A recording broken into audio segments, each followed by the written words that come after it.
What you find in studying history is that depressions are mostly debt and liquidity crises that are dealt with one way or another through easing of monetary policy, which changes over a period of time.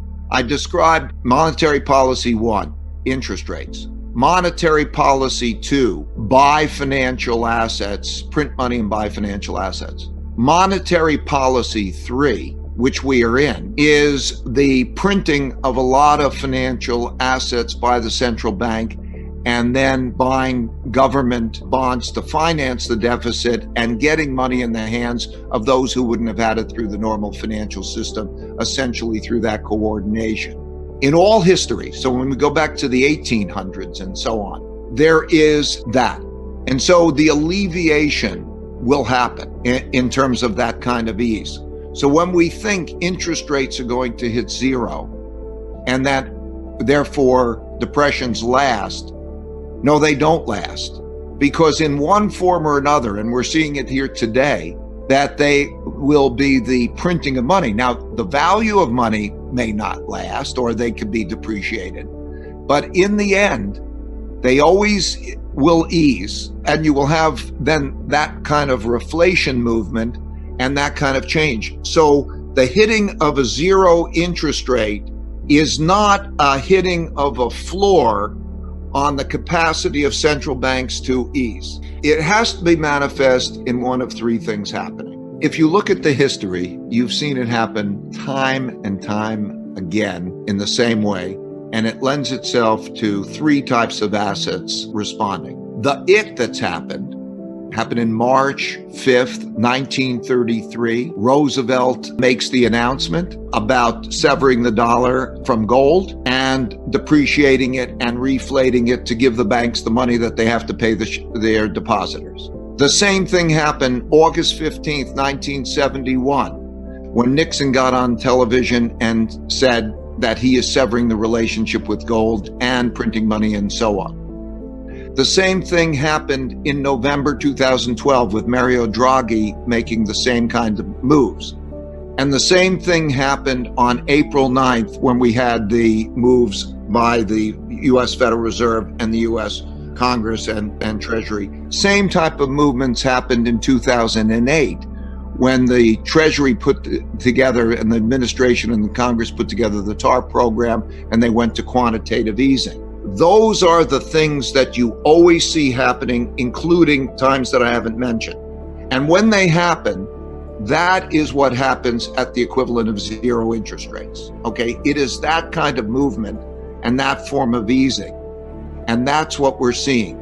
And so easing doesn't end, and the liquidity squeeze and the debt squeeze is dealt with, but it's dealt with through the printing of money that could become manifest in either the real interest rates going down, which in the case of with you have a low level of inflation and zero interest rate must be manifest with an inflation rate rising, which eventually happens, doesn't usually happen at first, or there's the depreciation in relationship to other assets. So what you're seeing right now is that reflation becoming manifest in the money that is being purchased by the Federal Reserve and government, then going into assets that are equity assets, into credit assets and so on. And that's the manifestation. Or you could see it in gold, or you could see it in the depreciation. One doesn't necessarily know at the time which is going to happen. So in 1971, when that happened, there was a big decline in real stock prices because inflation accelerated. But you do know that that combination of reflation assets will happen in a way that's very similar to the cutting of interest rates when they hit zero. I really believe that in this environment, most investors will think safe is cash, and that's tragic. So you can see that one has to think differently from one's habits. When one thinks cash is not a safe investment, it's a risky investment, that stocks and bonds are not the same as they were in the past. One has to think of the storehold of wealth concept rather than just equity returns. One has to think about balancing differently. All of these things that I'm bringing up are not commonly thought about. They're not part of the common experience of investing over the past many years. In order to understand the lessons of history and even what's more likely to take place, one has got to go back to periods that were analogous to this and to study those periods. And when we did that over the last 500 years, you could see that you don't know if you're going to see the depreciation of the value of money and the storehold of wealth. So all of a sudden that changes what you define as risk. You used to think cash as a riskless asset. Cash can be the most risky asset as it depreciates in value. And then you start to think about different asset classes and different locations. So that's what we're doing.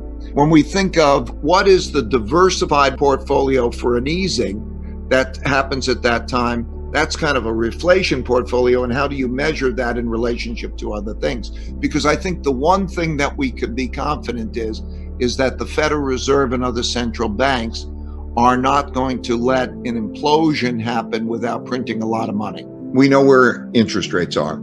You know that if you take a 10-year bond, you know what your return is going to be on that 10-year bond. And if you then do calculations of what is the expected returns of other asset classes, start off as you deal with each of those companies that are borrowing, and you look at what their interest rate is, and then you look at their equity expected return relative to their interest rate based on the present value of the discounted cash flows, that all asset classes, and that includes private equity, it includes venture capital and so on, have very low expected returns, meaning that if you were to just hold them over the next 10 years, they're all going to have not nearly enough return, and they're going to be low. So that's a fact of life. We also know that asset classes are affected by monetary policy.